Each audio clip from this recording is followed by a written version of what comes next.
Everyone. അപ്പൊ ഇന്ന് നമ്മൾ ഇൻട്രൊഡ്യൂസ് ചെയ്യാൻ പോകുന്നത് ഇന്റൻസ് ഗ്ലോബലിന്റെ professional accounting and business analysis course complete ചെയ്തിട്ടുള്ള സ്റ്റുഡന്റിന്റെ സക്സസ് സ്റ്റോറിയാണ്. നമുക്കൊരു സക്സസ് സ്റ്റോറി നിങ്ങളെ കാണിക്കുന്ന സമയത്ത് ഏറ്റവും കൂടുതൽ നമ്മൾ ആ ഒരു സ്റ്റുഡൻസിന്റെ സക്സസ് എന്നുള്ളതിനേക്കാളും ഉപരിയായിട്ട് ഇത് ഇന്റൻസ് ഗ്ലോബലിന്റെ സക്സസ് ആയിട്ടാണ് ഞങ്ങൾ കണക്കാക്കുന്നത്. സോ ഞാൻ ഒരുപാട് വലിച്ചു നീട്ടുന്നില്ല, നമുക്ക് ഹാഷിറിനെ പരിചയപ്പെടാം. ഹായ് ഹാഷിർ. ഹാഷിറിനെ ഒന്ന് നമ്മുടെ സ്റ്റുഡൻസിനെ വേണ്ടിയിട്ട് introduce ചെയ്യാവോ? Myself Mohammad Asir. I'm from Kannur, Kerala. Just completed my BBA degree from Sassaid Institute. So accountant എന്ന് പറയുന്ന സമയത്ത് നമ്മൾ ചെറുപ്പം മുതലേ കേൾക്കുന്ന ഒരു ഫീൽഡാണ് അക്കൗണ്ടിങ് എന്ന് പറയുന്നത്, അല്ലെ? പക്ഷെ ആളുകൾക്ക് ഇപ്പോഴും എക്സാക്ട്ലി എന്താണ് അക്കൗണ്ടന്റ് ചെയ്യുന്നത് എന്നുള്ളത് അറിയില്ല. സോ അതിനെ കുറിച്ച് ഒന്ന് പറയാമോ? അക്കൗണ്ടിങ് ബേസിക്കലി എന്ന് വെച്ചാൽ ഈ ഒരു കമ്പനിയുടെ ഡാറ്റ നമ്മൾ കളക്ട് ചെയ്യണം. then അതൊക്കെ അതിൻ്റെതായ ഇതിൽ ക്ലാസിഫൈ ചെയ്ത് എങ്ങനെയാണെന്ന് അഡ്ജസ്റ്റ് എല്ലാം ചെയ്ത് അക്കൗണ്ടിങ്. അക്കൗണ്ടിങ്ങില് സ്കൂൾ ലെവല് കോളേജ് ലെവലൊക്കെ ആണെങ്കിൽ മാനുവൽ അക്കൗണ്ടിങ് ആണ് പഠിപ്പിച്ചുകൊണ്ടിരുന്നത്.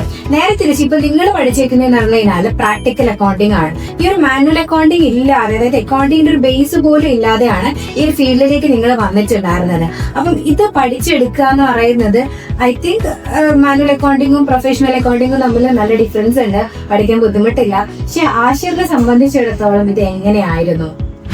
ടഫായിരുന്നു, ബട്ട് ഓക്കെ, ടീച്ചേഴ്സിന്റെ ഹെൽപ്പ് ഉണ്ടായതുകൊണ്ട് ഈസിയായി പഠിച്ചെടുക്കാൻ ഇതിനെല്ലാം കഴിഞ്ഞു. ഓക്കെ, നെക്സ്റ്റ് ക്ലാസ് എല്ലായിരുന്നു, ഇന്റേൺഷിപ്പും പിന്നെ ആ കോഴ്സിനുള്ള ടീച്ചേഴ്സ് നല്ല ഹെൽപ്പ് എല്ലാം ചെയ്തുകൊണ്ട് ഓക്കെ ആയിട്ട് അങ്ങ് പോയി. സോ ഹാഷിറിന്റെ ഇന്റേൺഷിപ്പ് എക്സ്പീരിയൻസ് ഒന്ന് എക്സ്പ്ലെയിൻ ചെയ്യാമോ? ഞാൻ ഇപ്പൊ ഇന്റേൺഷിപ്പ് ചെയ്തത് ELV ടെക്കിലാണ്, മുംബൈ ബേസ്ഡ് കമ്പനി. ഞാൻ അവിടുന്ന് മെയിൻലി മറ്റേ billing, then bank reconciliation, GST ഇതൊക്കെയാണ് അവിടുന്ന് ചെയ്തത്.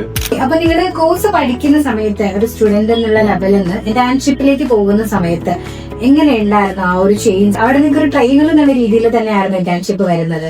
ട്രെയിനർ എന്നുള്ള രീതിയിൽ തന്നെയാണ് വന്നത്. ദെൻ ഭയങ്കര ഹെൽപ്ഫുൾ ആയിരുന്നു.